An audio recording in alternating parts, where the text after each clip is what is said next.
Señoras y señores, quiero que apaguen sus celulares y se pongan muy cómodos. Les vamos a hablar de algo que pasó hace mucho tiempo. Exactamente. Nos vamos a ir hasta Roma en el año 367 antes de Cristo. Un día como cualquier otro. Mentiras. Bueno, ya. Vamos a hablarles sobre el periodo preclásico. Espero que aprendan mucho. Estructura estatal. Estructura estatal del periodo preclásico en Roma. El concepto del Estado como república se delineó durante el Estado arcaico. En el Estado quiritario, en fase de crisis, sus elementos esenciales permanecieron a causa de la reverencia de los romanos hacia sus tradiciones. Aparece una sucesión de novedad. La clase plebeya hace reconocer un nuevo principio, que el Estado fuera un bien indivisible de todo el pueblo romano sin prejuicios de origen. Todos los miembros eran ciudadanos con participación en el gobierno y la seguridad y prosperidad fueron de los patricios tanto como de los plebeyos. La estructura estatal, cuando cae el rey, lo reemplazan las magistraturas que eran elegidas por el pueblo romano. Se reunían en asambleas populares y comisión para ejercer el derecho al voto. Las magistraturas están organizadas por una línea del tiempo en las cuales se encontraban estructurados de menor a mayor rango, empezando por los questores, que fueron magistrados regulares de menor rango de la antigua Roma, encargados de las finanzas, seguidos por los ediles, que se encargaban de la seguridad de mercados y coliseos romanos, seguidos por los tribunos, que eran los defensores del pueblo romano, seguido por los pretores, que administraban la justicia, seguido por los cónsules, que estaban encargados de todo el poder civil y militar, y para finalizar se encontraban el censor, que era un magistrado de la antigua Roma, cuyo cargo estaba en formar el censo de la ciudad y velar sobre las costumbres de los ciudadanos, que se elegía cada 5 años. Fase de asentamiento. La fase de asentamiento de la época preclásica comienza a mitad del siglo IV a.C. y termina finalizando el mismo siglo. Se realizó en dos tiempos. En el primero se redujeron los privilegios patricios a través de las leyes Publilia y Filonis. Sin embargo, continuaban privilegios como la exclusividad en el cargo de los censores y ediles curules y consejos sacerdotales como el pontificado y el augurado. En el segundo tiempo se eliminaron por completo los últimos privilegios del patriciado. Los plebeyos obtuvieron cambios importantes representados en la Lex Ovinia, la Lex Olgunia y la Lex Hortensia de Plebiscitis. Todo esto en medio de las guerras samíticas. Respecto a la economía, podemos decir que se centró en la agricultura en los territorios de las tribus rusticae. El ejército aumentó tanto en cantidad como en importancia y se introduce el soldo para compensar a los pédites.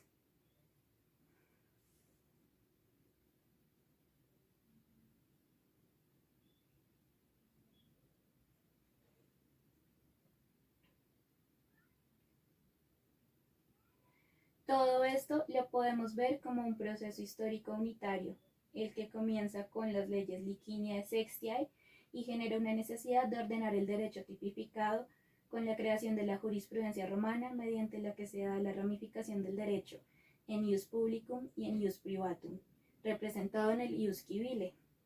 Por exigencias sociales y políticas se delimitó el campo de la aplicación de institutos civiles que llevó el ius publicum, y con relación a su estructura, a la asamblea votante da origen a las leyes públicas. Eso es todo. Hola, hoy vamos a hablar del periodo preclásico. Este data del siglo IV al siglo I a.C. con la llegada de Augusto al poder. Este periodo mantiene la organización política de la época arcaica. En esta época el rey tenía una posición religiosa, mientras que los magistrados tenían distintas funciones de acuerdo a su magistratura. Se dictaba derecho a través del pretor con la admisión de plebeyos. Los comicios actuaban como asambleas populares y se encargaban de distintas tareas. Debido a las guerras, se buscó concentrar el poder en una sola figura, lo que generó bastante crisis. En ese entonces, Roma ya había conquistado la península itálica para generar así una organización que surge a partir de la clasificación de la idea de ciudad con ciudadanos y la idea de reino con súbditos. Con la aparición de estos derechos que son más personalistas, se crea la necesidad de una normativa para el extranjero y surge el ius peregrini, dedicado a ellos, donde se aplica el ius civile, pero no se les otorga el derecho de ciudadanos. Este derecho es más actualizado y menos rígido.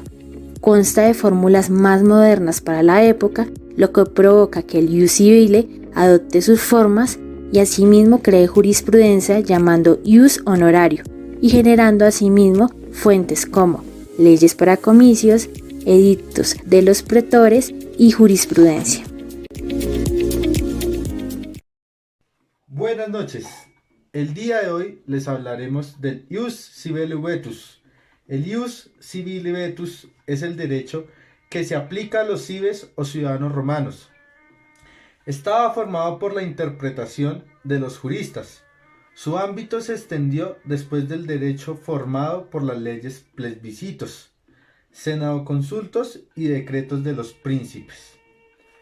El progreso de los tiempos se nota fácilmente, pero también se advierte la herencia al sistema civil a una sociedad eminentemente agraria, de la cual la célula elemental es la familia y el punto central se convirtió en la explotación de la tierra mediante las fuerzas de trabajo con fundamento en la esclavitud.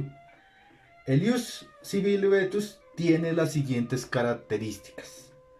Primero, la aplicación exclusiva a la nacionalidad romana. Segundo, la limitación a las relaciones privadas en sentido amplio.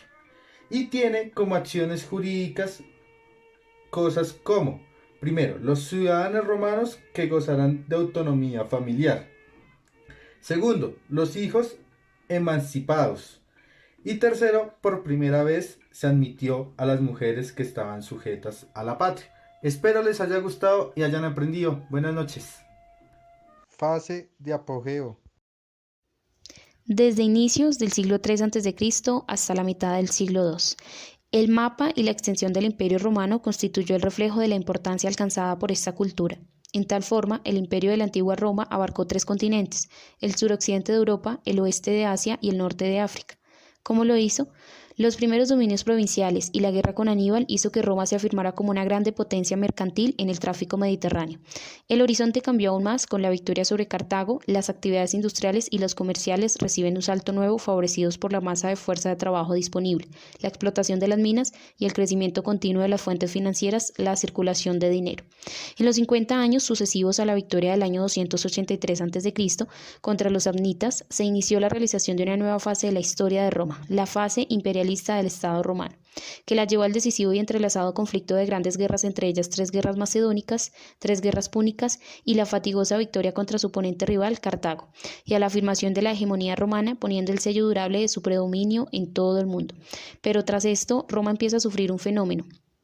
La helenización. Se empezó a considerar mezquina la tradición campesina de Roma y se cambiaron las costumbres patrias por lo que prevalecían en las ciudades más lujosas de Grecia, lo que preparó una verdadera revolución porque su masa social comenzó a vivir y a pensar de acuerdo con otros ideales diferentes a los que nutrían a sus campesinos rudos y virtuosos.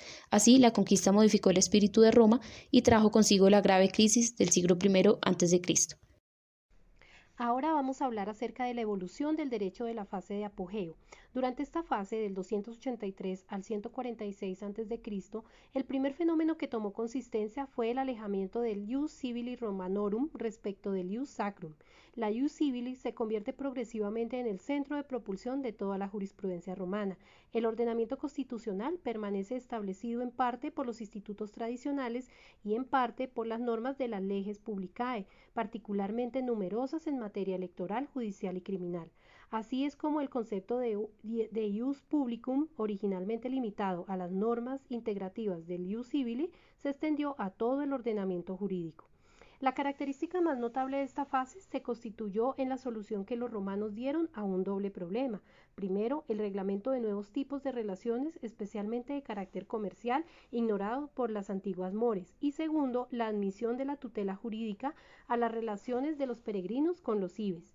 La solución se dio mediante la creación de un instituto, el Praetor Peregrinus, al cual se dio el nombre y el poder de acordar la tutela jurídica romana a aquellas relaciones comerciales entre romanos y extranjeros que, aunque extraños al ius civili vetus y al ius publicum, no estuvieran en contraste con los principios fundamentales del ordenamiento jurídico romano. De esta manera, a través de la praxis del tribunal peregrino, se fue consolidando un conjunto de nuevas instituciones privadas, las cuales constituyeron un nuevo sistema jurídico que tomó el nombre de Ius Civili Novus. Fase de crisis. Roma, después de tantas batallas, empieza a vivir su época de máximo esplendor. Sus dominios se perdían en el horizonte y su economía crecía a un ritmo sin precedentes, de la mano de los nuevos esclavos. Sin embargo, tanta fortuna será la antesala de su más grande crisis. El deseo por atornillarse en el poder y la búsqueda de beneficios particulares llevaría a la formación de clases oligarcas, expresadas en partidos políticos. La nobilidad señatorial, conformada por patricios y plebeyos con tradición en las magistraturas, crearán el partido de los optimates. Por su parte, los equites caballeros, miembros del ejército romano, deciden representar a los ignóbiles y crean el partido de los populares. Ambos partidos buscarán atraer a las masas proletarias y ganar su apoyo.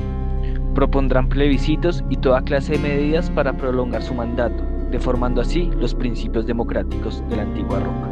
Su máximo punto se dará en el año 60 a.C., cuando Julio César, del partido de los populares, junto a Pompeyo y Craso, representantes del partido optimates, acordarán la repartición del consulado, dando paso así al primer triunvirato. Los triunviratos, el primero conformado en el año 59 a.C., tras la llegada de España de Julio César. César llega a un acuerdo para gobernar con Pompeyo y Craso. En dicho acuerdo, las provincias de Asia y los preconsulados en África y España para Pompeyo. A César lo apoyaron en la guerra para conquistar Galia y a Craso lo apoyaron en fines económicos. Así fue juntos que formaron el primer gobierno de tres. Luego de la pelea entre César y Pompeyo, netamente por poderes, muere Pompeyo y César queda a gobernar un tiempo.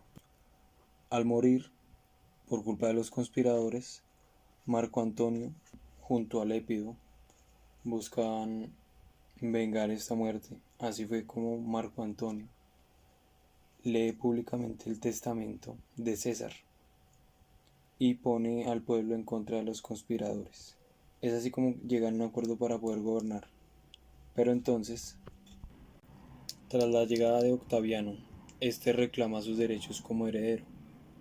Es así como los tres acuerdan, alrededor del año 43, poder gobernar juntos. Y así se repartieron para Lépido las tierras en África, Marco Antonio en Oriente y Octaviano se quedó en Roma. Y después de un tiempo él se convertiría en el primer príncipe de Roma. Muchas gracias. El procedimiento formulario era aplicable tanto a los ciudadanos romanos como a los extranjeros.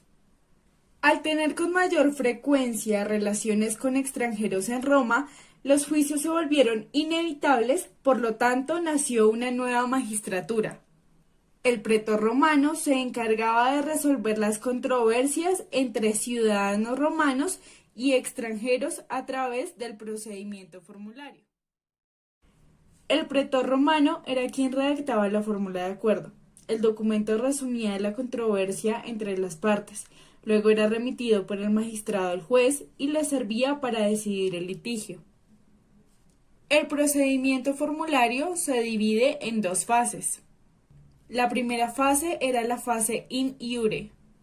En esta fase se redactaba y aceptaba la fórmula de acuerdo, y mediante la aceptación de este documento redactado por las partes, se le confería al juez la facultad de condenar o absolver al demandado por medio de la litis contestatio. La segunda fase es la fase apud iudicem. Se desarrollaba frente a un juez y se basaba en las fórmulas, pruebas y alegatos de las partes. Esta fase terminaba con una sentencia.